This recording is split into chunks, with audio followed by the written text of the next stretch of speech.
आओ जी सैसकृति दा गुरु नानक साहब जी दा तीजा श्लोक उचारण करना है, जिस विच गुरु नानक साहब जी ने वख-वख लोकां दे धर्मां दी गल कीती है। पर गुरु नानक साहब कहंदे सारी मनुख जाति दा, सारे ब्रह्मंड दा, सारे जीवां दा इक्को एक धर्म है। पर जे इस भेद नूं कोई जान लवे उहनूं इह गल दी समझ आ जांदी है। आओ जी पहलों आपां उचारण करदे हां। धन वाहिगुरु साहिब जीओ,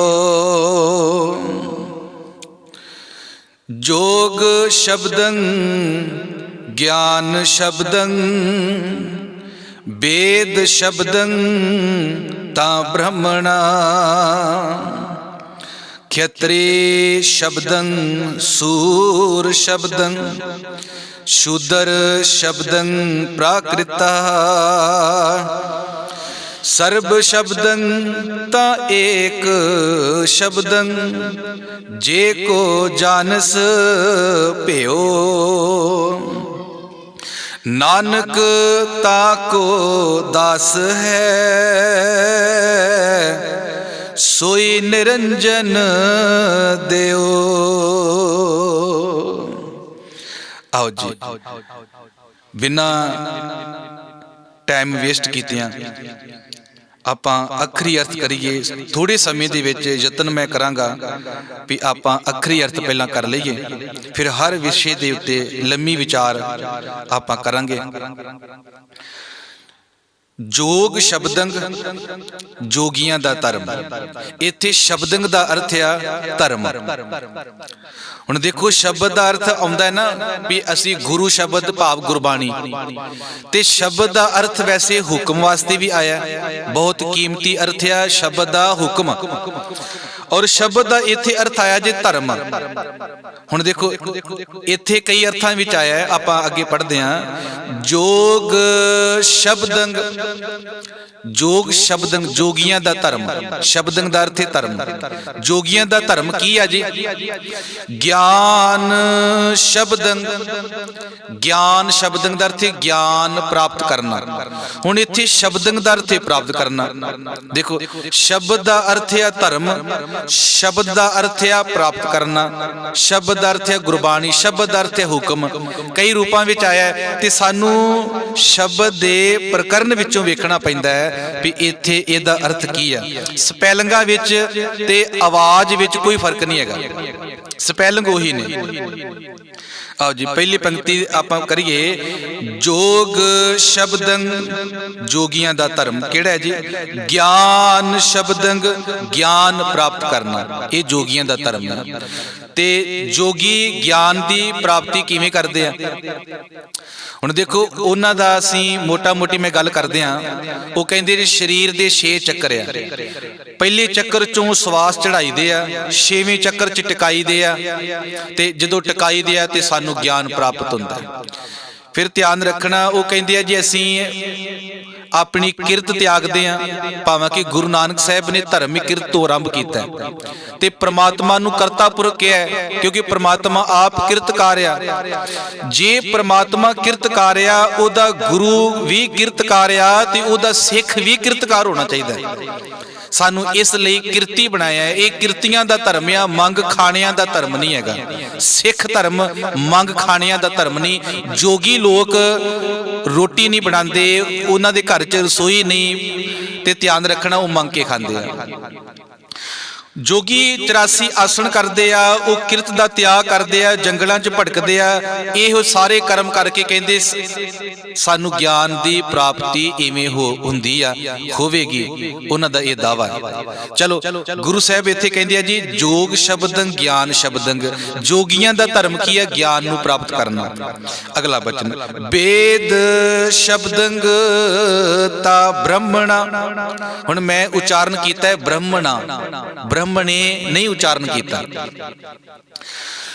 जिमें भी कईयां दा जुबान ते ये चढ़िया हुंदा है भी वो ब्रह्म ने इंज उच्चारण करते हैं। ਤੇ ਵੈਸੇ ਵਿਦਵਾਨਾਂ ਦਾ ਵਿਚਾਰ ਵਾ ਵੀ ਤੁਸੀਂ ਇੰਜ ਉਚਾਰਨ ਨਾ ਕਰੋ, ਤੁਸੀਂ ਕੰਨੇ ਵਾਲਾ ਜਿਹੜਾ ਹਾਹੇ ਦਾ ਉਚਾਰਨ ਕਰੋ, ਉਹ ਸ਼ੁੱਧ ਹੈ।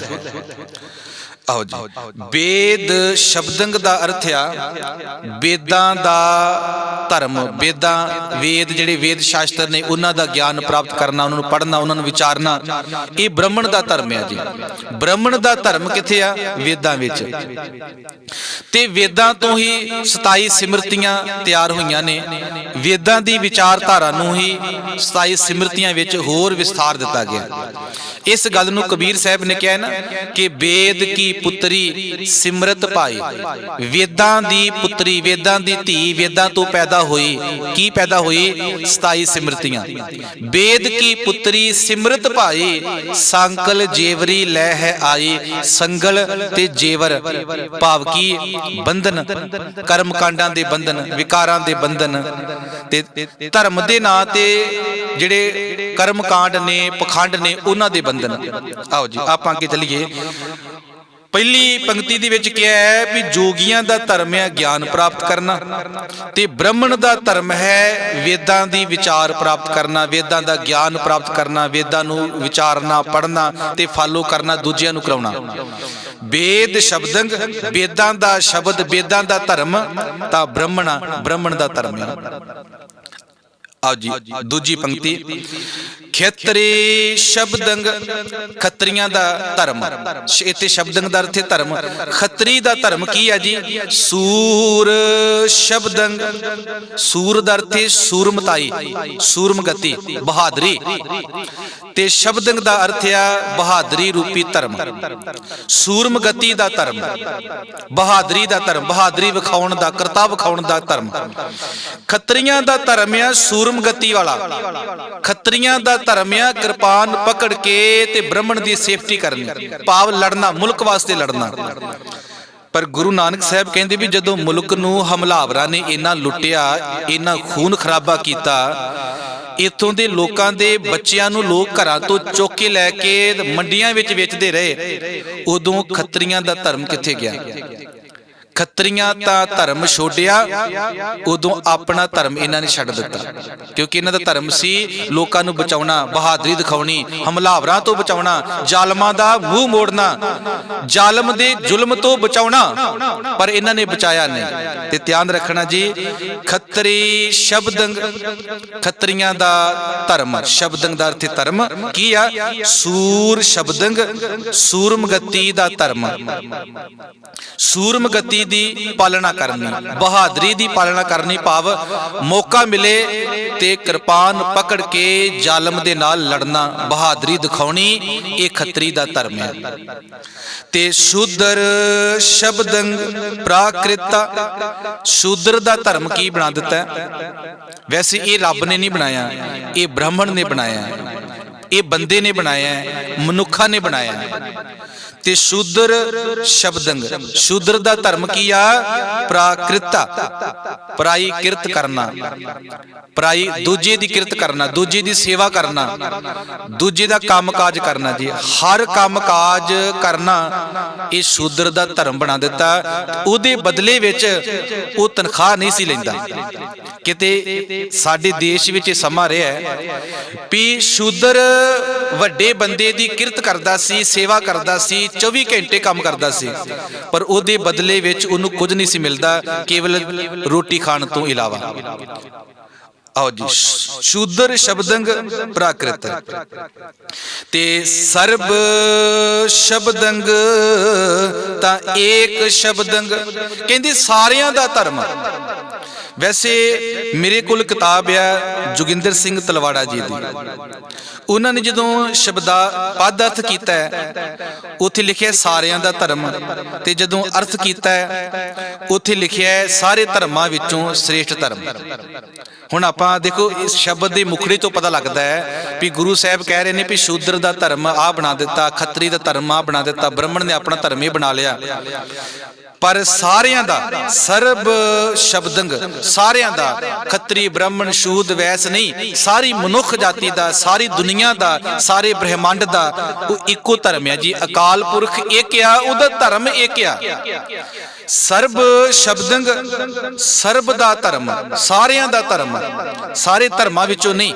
ਰੱਬ ਦਾ ਇੱਕੋ ਹੀ ਧਰਮ ਆ, ਰੱਬ ਦੇ ਸਾਰੇ ਧਰਮਾਂ ਵਿੱਚੋਂ ਨਹੀਂ। ਇਹ ਨਹੀਂ ਕਹਿ ਸਕਦੇ ਵੀ ਸ਼ੂਦਰ ਦਾ ਧਰਮ ਜਿਹੜਾ ਸੀ ਉਹ ਨੀਵਾਂ ਹੈ, ਖੱਤਰੀ ਦਾ ਧਰਮ ਥੋੜਾ ਹੋਰ ਉੱਚਾ ਹੈ, ਬ੍ਰਾਹਮਣ ਦਾ ਧਰਮ ਸਭ ਤੋਂ ਉੱਚਾ ਹੈ, ਫਿਰ ਤੇ ਐਵੇਂ ਹੋ ਜਾਏਗਾ। ਨਹੀਂ, ਬੰਦਿਆਂ ਦਾ ਬਣਾਇਆ ਹੋਇਆ ਧਰਮ ਉੱਚਾ ਨੀਵਾਂ ਹੋ ਸਕਦਾ ਹੈ, ਪਰ ਰੱਬ ਦਾ ਬਣਾਇਆ ਹੋਇਆ ਧਰਮ ਉੱਚਾ ਨੀਵਾਂ ਨਹੀਂ ਹੋ ਸਕਦਾ, ਕਿਉਂਕਿ ਉਹਦਾ ਧਰਮ ਹੀ ਇੱਕ ਆ। ਤੇ ਜੇ ਦੋ ਧਰਮ ਹੋਏ ਤੇ ਆਪਾਂ ਉਹਦੇ ਵਿੱਚ ਵਿਚਾਰ ਕਰ ਸਕਦੇ ਹਾਂ, ਪਰ ਉਹਦਾ ਅਸੀਂ ਕਹਿ ਸਕਦੇ ਹਾਂ ਇਹ ਛੋਟਾ ਥੋੜਾ ਲੱਗ ਰਿਹਾ, ਇਹ ਵੱਡਾ ਲੱਗ ਰਿਹਾ, ਪਰ ਨਹੀਂ, ਰੱਬ ਦਾ ਇੱਕੋ ਹੀ ਧਰਮ ਆ। ਤੇ ਗੁਰੂ ਕਹਿੰਦੇ ਆ ਸਰਬ ਸ਼ਬਦੰਗ, ਸਾਰਿਆਂ ਦਾ ਧਰਮ, ਸਾਰੇ ਜੀਵਾਂ ਦਾ ਧਰਮ ਕੀ ਹੈ ਜੀ? ਤਾਂ ਏਕ ਸ਼ਬਦੰਗ, ਉਹ ਇੱਕੋ ਸ਼ਬਦ ਧਰਮ ਹੈ ਜੀ। ਸ਼ਬਦ ਦਾ ਅਰਥ ਕਹਿ ਲੋ ਇੱਥੇ ਧਰਮ, ਵੀ ਸਾਰਿਆਂ ਦਾ ਧਰਮ ਇੱਕੋ ਧਰਮ ਆ, ਉਹ ਹੈ ਹੁਕਮ ਰੱਬ ਦਾ, ਹੁਕਮ ਰੱਬ ਦੀ ਮਰਜ਼ਾਦਾ।